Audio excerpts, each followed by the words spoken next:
देखें, बूढ़े माँ बाप का जो अधिकार है, आप भी बच्चे हैं अगर तो एक दिन बूढ़े माँ बाप जरूर बनेंगे। तो बूढ़े माँ बाप के लिए नया कानून है और उनको नया अधिकार प्राप्त है ताकि उनको कोई भी बेदखल नहीं कर सके। उनका जो अधिकार है उस अधिकार से आप उनको वंचित नहीं कर सकें।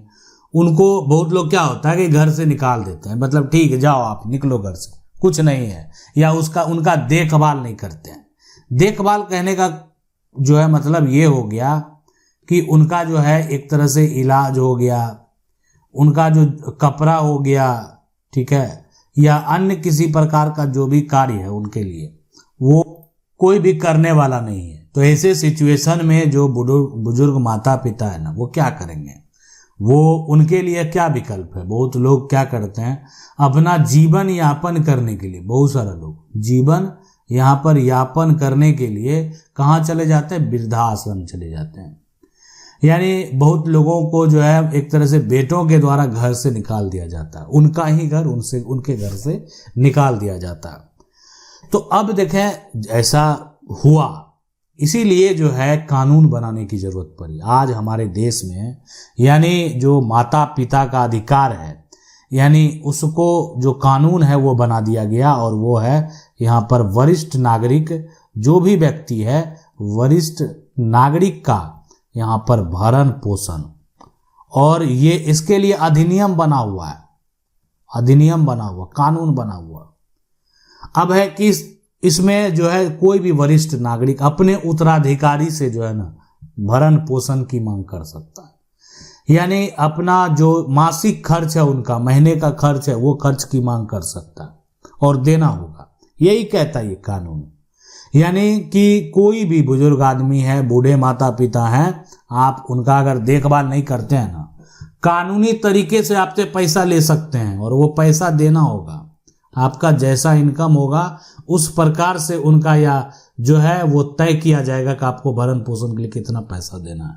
अरे सबका जीवन जीने का तरीका अलग है, खर्च करने का तरीका अलग है, तो आपका आय के हिसाब से वो तय होगा। तो अब बात करेंगे आखिर ये बूढ़े माता पिता जो है हासिल करेंगे कैसे। उनको तो घर से निकाल दिया है, उनको तो अपने माता पिता का जो घर है उसमें ही रहने नहीं दे रहा है। ये कितना भी कह रहे हैं कि हमको पैसे दो, हमको कहीं बाहर जाना है, घूमने जाना है, इनको कुछ भी नहीं मिल रहा।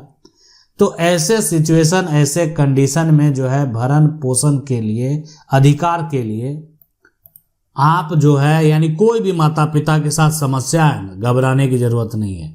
कहाँ जाएंगे आप, माता पिता हैं, परेशान कौन कर रहा, आपका बेटा बेटी जो भी है, तो मजिस्ट्रेट कोर्ट में आपको जाना है, ठीक है। अब यहाँ पर मजिस्ट्रेट कोर्ट में जो है, यानी आपको एक लिखित आवेदन देना है, लिखित आवेदन। अब लिखित आवेदन देने के बाद जो है ये आप दावा करेंगे भरण पोषण का, आपकी संपत्ति, आपका जो शेयर है वो सारा आपका जो बेटा पोता जो भी है ले लिया है, लेकिन आपके भरण पोषण जो है आपका नहीं कर रहा है, तो भरण पोषण का आप दावा करेंगे। और उसके बाद आपका जो दावा है, यानी जैसे ही लगेगा मजिस्ट्रेट को नहीं आपको जो है सही तरीके से देखभाल नहीं किया जा रहा, अब देखभाल नहीं किया जा रहा तब तो आप मजिस्ट्रेट के पास गए, तो फिर आपको जो है भरण पोषण के लिए, यानी मजिस्ट्रेट के द्वारा आदेश दे दिया जाएगा कि आपको कितना जो भरण पोषण के लिए जो पैसे हैं वो कितना आपको दिया जाएगा, ठीक है। तो या भरण पोषण करने का जो है आदेश दे दिया जाएगा, आपको क्या करना है।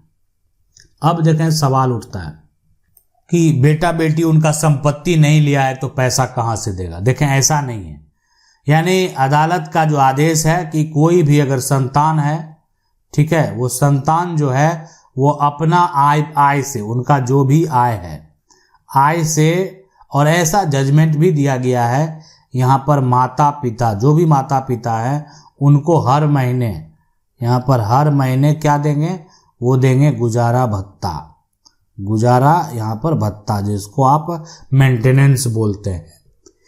तो ये हो गया कि ये पूरा प्रक्रिया है और ये कानून है, यानी जो है maintenance welfare of parent and senior citizen act है, और इसके तहत जो है भरण पोषण का दावा किया जाता है। भरण पोषण का दावा करने के बाद जो है, यानी अदालत के द्वारा यह आदेश दिया जाएगा कि जो भी उनके बच्चे हैं, जो भी उनको उत्तराधिकारी हैं, वो उनको हर महीने गुजारा भत्ता यानी जो पैसे की उनको ज़रूरत है वो उनको देने होंगे। इसके अलावा जो उनका कानूनी सुरक्षा है वो आखिरकार क्या है, तो देखें, अगर माता पिता जो है, कोई भी जो माता पिता हैं, अपनी संपत्ति किसी संतान को, मान लेते हैं कोई भी जो उनका संतान है, अब संतान को क्या किए, वो अपनी संपत्ति दे दिए, अपनी संपत्ति लगा कि बेटा है बेटी है, संपत्ति जमीन जायदाद जो है उसको दे देते हैं, तो अपनी संपत्ति दे दिए और बेटा क्या किया, अपने नाम पर भी करवा लिया, अपने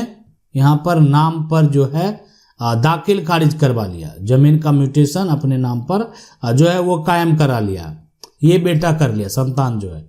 तो अपनी संपत्ति जो है वो एक तरह से बेटा क्या किया, वो अपने नाम पर करा लिया, तो उसकी अपनी संपत्ति तो है ही, लेकिन वो माता पिता की संपत्ति थी और उसको अपने नाम पर करवाया है। तो अब हमारा कानून क्या कहता है कि देखें, अगर ठीक है आप माता पिता की संपत्ति को अपने नाम पर करवा लेते हैं, लेकिन अगर आप उनका क्या करेंगे, देखभाल नहीं करेंगे, देखभाल यहाँ पर नहीं करेंगे तो वैसे कंडीशन, वैसे सिचुएशन में जो प्रॉपर्टी है, जो संपत्ति है, यहाँ पर वापस लेने का अधिकार है, वापस लेने का क्या है, अधिकार है, वो संपत्ति वापस आप ले सकते हैं। यानी जो माता पिता हैं अपने घर से जो है यानी नालायक और दुराचार करने वाले बेटे बहू को निकाल सकते हैं, भले ही वह उसका इकलौता बेटा ही क्यों ना हो। अगर मान लेते हैं उनके साथ गलत कोई करता है, इनको परेशान करता है, तंग करता है, तो इनका अगर बेटा इकलौता यहाँ पर जो है इकलौता क्यों ना हो, ये घर से क्या कर सकते हैं, निकाल सकते हैं, ये इनका अधिकार है। अब आप कहेंगे ऐसा फैसला कहीं हुआ, यानी कहीं ऐसा हुआ है कोर्ट का फैसला जो कि बेटे को आदि, बहुत सारा जजमेंट है, बहुत सारा जजमेंट है। सुप्रीम कोर्ट का जो है ना, सुप्रीम कोर्ट का 2025 का भी जजमेंट है, और ये फैसला हम जो है लाएंगे, यानी कोर्ट में आखिरकार क्या हुआ, क्या कहा गया, ये जो हम आप बता रहे हैं ना, सब कोर्ट का ही आदेश बता रहे हैं। यानी ये सारे आदेश है कि ठीक है, बात ये भी साफ में कोर्ट में कह दिया गया कि देखें, माता पिता जो है ना, अगर कोई बेटा जो है वो नालायक है, नालायक बेटा जो है, अब आप कहेंगे कौन, कैसे पता चलेगा कि बेटा नालायक है, बहुत लोग ऐसा भी सवाल कर देंगे। ठीक है, कोई बेटा जो है यहाँ पर दुराचारी है, कोई बेटा जो है यहाँ पर अपराधी है, अरे तो यही तो है नालायक होना, गलत कर रहा है। अब गलत जो है एक तरह से समाज के साथ भी कर रहा है, गलत जो है एक अपने माता पिता के साथ भी कर रहा है, और साथ में जो उसकी पत्नी है, यानी बेटा तो बेटा, बहू भी वैसी ही है, तो बेटा और बहू दोनों को क्या कर सकते हैं, घर से निकाल सकते हैं, घर से निकाल देना, घर से निकाल सकते हैं। अब कहेंगे कि हम क्या निकालेंगे, हम ही को निकाल देता है। अरे आप निकालेंगे तो आप कानूनी तरीके से निकालेंगे, आपका इकलौता भी बेटा ही क्यों ना हो, आप ठीक है, आप कहेंगे कि वो तो मेरे ऊपर टूट पड़ेगा, मारने को उठेगा, बहू हमको जैसे ही बोलेंगे, बहू खुद बोलती है हमको घर से निकलना, हम बहू को क्या बोले। तो इसलिए वर्तमान में हमारा कानून क्या कहता है, कानून ये कहता है कि देखिए, कानूनी तरीके से आपको मजिस्ट्रेट के पास जाना चाहिए, मजिस्ट्रेट के पास आवेदन देना चाहिए, हमारा घर है और हम इनको घर से निकालना चाहते हैं, नहीं रहने देंगे हम इसको घर में। अरे आपका अधिकार है, और सुप्रीम कोर्ट का जजमेंट है, फैसला है, यानी उर्मिला दीक्षित का जजमेंट जो है बेहद महत्वपूर्ण है। 2025 का यहाँ पर जो है उर्मिला दीक्षित का जजमेंट है। पूरी कहानी हम आपके पास लाएंगे, आपको बताएंगे उर्मिला दीक्षित का ये जजमेंट, और इसको लेकर जो है बहुत सारे हाई कोर्ट का भी फैसला है, ये जो सुप्रीम कोर्ट का फैसला है, हाई कोर्ट तक भी मामले गए हैं, और जो कानूनी अधिकार है आपके, उस अधिकार से आपको कोई हटा नहीं सकता है। अब है कि यहाँ पर अब देखें, उन माता पिता जो परेशान हैं उनको आखिरकार जो है ना बेटा जो है भरण पोषण कर रहा, ना यहाँ पर बेटी कर रही है। अब कहेंगे कि बेटा तो है ही नहीं, सिर्फ बेटी है, विवाह हो गया, चली गई है वो, तो क्या उससे भी हम भरण पोषण का दावा कर सकते हैं? बिल्कुल कर सकते हैं। यानी अगर सिर्फ बेटी है तो उससे भी भरण पोषण का दावा कर सकते हैं।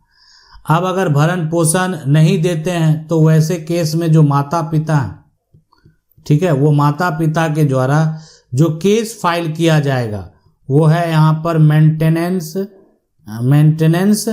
ट्रिब्यूनल का। तो मेंटेनेंस ट्रिब्यूनल का जो है केस है फाइल करके जो है आप अपना अधिकार प्राप्त कर पाएंगे। तो ये है पूरा प्रक्रिया। आगे हम आपको जजमेंट की पूरी कहानी भी बताएंगे क्या है नहीं है।